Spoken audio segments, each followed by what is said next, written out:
এই সমাজ থেকে আমি দুর্নীতি করব না, কাউকে দুর্নীতি করতে দিব না। আমি জামাত কিভাবে সন্ত্রাস চাঁদাবাজ দমন করবে এটা কে বলছে? তুলনা হওয়া উচিত কিনা, কেননা আমাদের প্রতিবেশী দেশ চীন কিন্তু দুর্নীতি এই প্রশ্ন কেউ করছেন? এখানে আছেন সে কে বিধান করা হলো? প্রেসিডেন্ট আইয়ুব খানের পরে জিয়াউল হক একটা পয়েন্ট পেয়ে যাচ্ছে, 100-র মধ্যে সে 30 আগায় থাকলো। কিছু বলছে যে দুর্নীতির কথা বলতেছেন, আজকে তো সব কিছু ইসলাম কায়েম করতে চাইবেন, আপনি সবার শত্রু হয়ে যাবেন। এবং এই ইসলামকে কিভাবে, আরে এটা তো সবার খুশি হওয়া উচিত। কে জান্নাতে যেতে চায় না? 71-24 এগুলো নিয়ে না, আমাদের প্রথম কথা হচ্ছে হাদিকে কেন মারা হলো? হাদি তো চাইছিল খালি একটা ইনসাফ। কি ইনসাফ?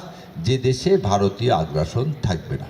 তাহলে 71-এর পরে ভারতীয় আগ্রাসন আমাদেরকে কি করছে? একটা গোলামী রাষ্ট্র বানাতে চেয়েছে, ভারত হায়দ্রাবাদ বানাতে চেয়েছে।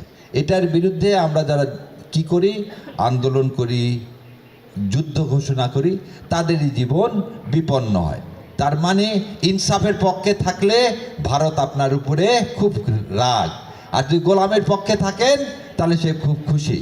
তাহলে আজাদির পক্ষে থাকলে তো আমরা পাকিস্তানিও হব না, দিল্লিও হব না, পিন্ডিও হব না, কোনো কিছুই হব না। আমরা বাংলাদেশই থাকবো, আমরা হাদি থাকবো, আমরা ঢাকায়, আমরা দিল্লিও না, পিন্ডিও না। সো ইনশাল্লাহ ইনসাফ ভিত্তিক রাষ্ট্র কায়েম করে। আর আল্লাহ কি কোরআনে বলছে অমুক দেশকে ফলো করে ইসলাম কায়েম করো? না। তাহলে আমরা ইসলাম ইনসাফ ভিত্তিক রাষ্ট্র কায়েম করে সারা পৃথিবীকে দেখাবো বাংলাদেশ পারে, এবং ইনশাল্লাহ বাংলাদেশ এটি ইসলাম ভিত্তিক রাষ্ট্র হিসাবে আল্লাহ কবুল করুক। সে দোয়া করতেছি আপনাদের কাছ থেকে, আপনারা দোয়া করেন।